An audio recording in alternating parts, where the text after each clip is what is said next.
كملت من عمري 39، وابوي يرفض كل من دق بابه، يقول ما يبغي فقارة ومساكين ولا يناسب من الأهل والقرابة، يبغي من أصحاب الفلل والملايين اللي لهم قدر وعز ومهابة، وشروط عنده تقسم الظهر نصين وننتظر والعمر روح شبابه.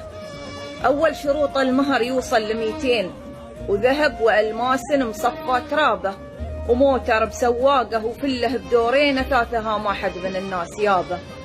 ومن الزهابة شناط لي تملي العين، من كل صنف ونوع غالي حسابه، وراشن محمل فوق 10 نياسين وذبايح عند العقد والكتابة. يقول يا بنت كل الناس بالوضع دارين، وكل شاعر ساغلش من جوابه، بس عندي الرد الموثق بتنوين، وابغى جميع الناس تحسب حسابه.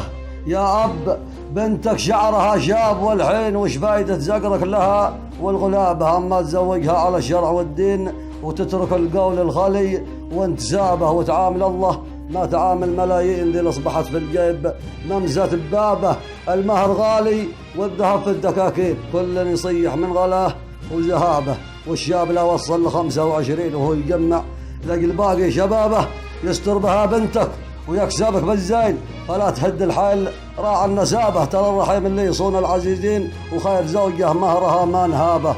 ترى الرحيم اللي يصون العزيزين، وخير زوجه مهرها ما نهابه. أما الغواء بعيار 21 وحزام ذهب وما قادر حسابه، هذا غواء واحسب مع العسر والليل، وش باي فيدك وانت ترزع قرابه. ختمت صلينا على الهادي الزين، يقد أمر بالعدل حتى الصحابة. سلامتكم.